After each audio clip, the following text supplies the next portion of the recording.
Considéré à la fois comme le plus grand requin à avoir jamais vécu sur Terre et comme l'un des plus grands prédateurs vertébrés de l'histoire, le mégalodon était vraiment énorme.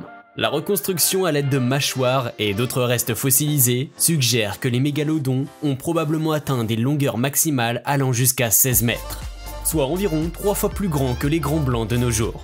Ils ont parcouru les mers il y a environ 28 millions d'années, jusqu'à leur extinction à la fin du Pliocène, lorsque la planète est entrée dans une phase de refroidissement global il y a environ 2,6 millions d'années. Le refroidissement de la planète a peut-être contribué à l'extinction du prédateur géant de plusieurs façons. Comme les requins adultes dépendaient des eaux tropicales, la baisse des températures des océans a entraîné la perte de leur habitat naturel. Cela peut également avoir entraîné l'extinction des proies du mégalodon ou leur adaptation aux eaux plus froides et leur déplacement là où les requins ne pouvaient pas suivre. Malgré l'abondance de preuves indiquant l'extinction du dernier des mégalodons, il y a encore peu de personnes locales qui croient que le requin monstre vit toujours dans les océans profonds. Pourquoi disent-ils cela et le requin le plus effrayant qui ait jamais vécu est-il vraiment vivant ? C'est ce que nous allons discuter dans cette vidéo, alors assurez-vous de rester avec nous jusqu'à la fin pour découvrir la réalité. C'est parti! Est-ce que les mégalodons survivent-ils vraiment en haute mer? Les partisans de cette théorie ont souvent recours à des preuves très fragiles au mieux, à des erreurs logiques et même à des mensonges purs et simples pour étayer cette croyance erronée. Un argument commun avancé est le fait fréquemment cité que très peu de l'océan profond a encore été cartographié et que nous ne connaissons pas avec certitude ce qui pourrait exister dans l'océan ouvert non cartographié. C'est un non-argument frustrant et une erreur logique. Parce qu'il est impossible de prouver l'existence de quelque chose, le contraire doit être vrai, selon les théoriciens. Le problème est que cet argument peut être étendu au-delà du mégalodon et ce pour tout. Des serpents de mer de contes de fées aux extraterrestres, en passant par tout ce que vous voulez. En réalité, cela ne prouve rien. Un autre argument commun est les grands animaux qui ont mis du temps à être découverts par les scientifiques, comme le calamar géant. Cependant, ces créatures ont leur reste échoué sur le rivage, ont été capturées dans des bateaux de pêche et ont été observées par des marins pendant des décennies, voire des siècles.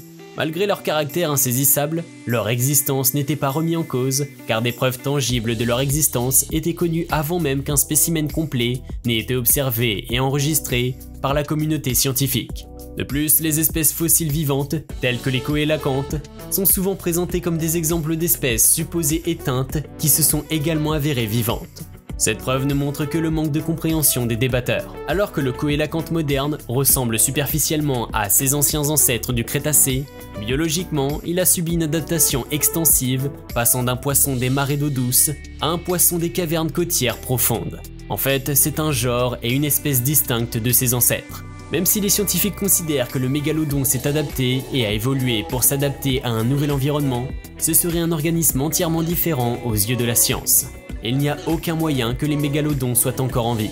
Les restes fossiles de mégalodons disparaissent des archives fossiles il y a environ 2 à 3 millions d'années. Il n'y a absolument aucune preuve dans les archives fossiles d'une espèce descendant d'un mégalodon. Ce que nous devrions voir, c'est plutôt si le mégalodon avait des descendants vivants. La seule preuve que les scientifiques aient jamais découvert de l'existence du mégalodon a été des fossiles, ce qui indique qu'il date d'environ 2 à 3 millions d'années. Selon les experts écologistes, le mégalodon n'existe plus vraiment dans les océans aujourd'hui.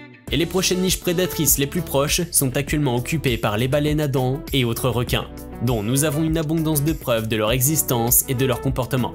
Le mégalodon était un requin macroprédateur côtier. Même si, par pure coïncidence, les humains n'étaient jamais entrés en contact avec un requin cosmopolite qui mesure 16 mètres de long, nous aurions très certainement rencontré des baleines à moitié mangées et d'autres grands organismes marins avec des signes révélateurs d'une attaque de mégalodon.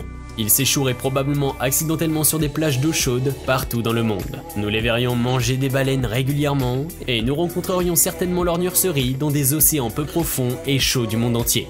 Comme indiqué précédemment, aucun fossile de mégalodon n'apparaît dans les archives fossiles au-delà du milieu du Pliocène.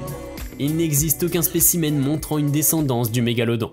De nombreux théoriciens du mégalodon répondront aux critiques de leurs croyances en proposant que les spécimens de mégalodon existants pourraient avoir évolué pour devenir des prédateurs des grands fonds océaniques.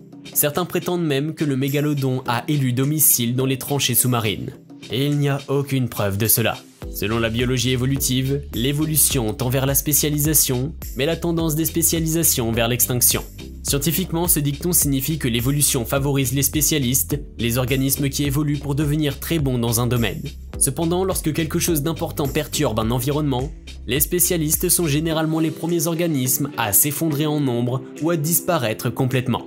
En effet, les spécialistes ont diverses difficultés à s'adapter aux changements d'environnement soudains, comme une baisse globale de la température des océans.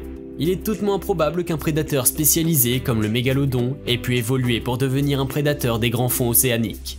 Les preuves scientifiques sont choquantes, mais parfois les théoriciens du mégalodon proposent un fossile ou une dent affirmant qu'il représente une activité de mégalodon beaucoup plus récente que l'âge d'extinction d'il y a 2,5 millions d'années. Par exemple, la supposée datation sur les dents de Nouvelle-Calédonie.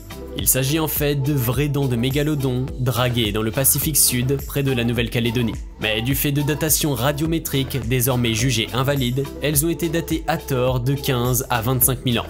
Cependant, lorsqu'il a été daté par des techniques de datation radiométrique modernes, l'âge réel s'est avéré être comprise entre 3,5 et 15 millions d'années. Ces dernières années, certains organes de communication supposés scientifiques, tels que Discovery Channel, ont attisé une sorte de frénésie sensationnelle à propos des requins. Une photographie a été présentée dans un documentaire montrant les nageoires dorsales et causales d'un requin à côté d'un sous-marin, s'étendant sur 16 mètres. Cette photo a suscité de nombreuses polémiques. Cependant, l'image a été fabriquée et le documentaire était en fait un faux documentaire, ce qui a été énoncé dans un très petit avertissement à la fin. De plus, 16 mètres est plus grand que les estimations de la taille corporelle totale des mégalodons, sachant que ce n'était que de la nageoire dorsale à la queue. Les scientifiques qui sont apparus dans ce documentaire intitulé « Mégalodon, le Monster Shark Vit » étaient également des acteurs. Les croquis d'énormes requins qui se sont échoués sur les plages il y a de nombreuses années étaient également très probablement des grands requins blancs exagérés ou des requins pèlerins. Qui sait avec certitude, mais vous ne pouvez certainement pas vous fier à un dessin comme preuve. Désolé, mais ce n'est pas comme ça que la science fonctionne. Les récits de témoins oculaires sont également extrêmement peu fiables, en particulier lorsqu'il s'agit d'animaux en décomposition. Pour un œil non averti, un requin-baleine ou un requin pèlerin pourrait ressembler à une sorte de grand blanc géant. C'est une erreur facile à faire, n'est-ce pas? Par exemple, en 1977, un chalutier de pêche japonais a dragué une mystérieuse carcasse non identifiable. Une photo a été prise avant d'être jetée par-dessus bord et a été apportée aux scientifiques pour analyse. Alors que de nombreux théoriciens du complot auraient cru que cette carcasse était la preuve d'un monstre marin préhistorique survivant, la communauté scientifique a conclu facilement qu'il s'agissait de la carcasse d'un requin pèlerin. Ainsi, le puissant mégalodon n'est plus vivant et actif. La science, c'est-à-dire la vraie science derrière ce sujet, nous montre que sans l'ombre d'un doute, ces requins mégalodons se sont éteints au Pliocène il y a 2,5 à 3 millions d'années. L'eau dans laquelle il a nagé est plus fraîche qu'il ne le souhaiterait. Les baleines de taille moyenne dont il dépendait pour se nourrir ont disparu, le laissant sans source de nourriture, et les ancêtres des grands requins blancs et des épaulards modernes l'ont surpassé. Nous sommes sûrs que la plupart des gens sont satisfaits de l'idée que ces monstres marins géants sont maintenant éteints et nous avons la chance de vivre dans un monde sans ces énormes prédateurs marins vivant près de la côte. Mais pour les quelques individus qui espèrent encore qu'ils existent, nous espérons que cela suffira à vous convaincre que la science dit un grand non. Si vous avez aimé ce que vous avez vu, assurez-vous de vous abonner à notre chaîne et d'appuyer sur la cloche de notification. Merci et à bientôt.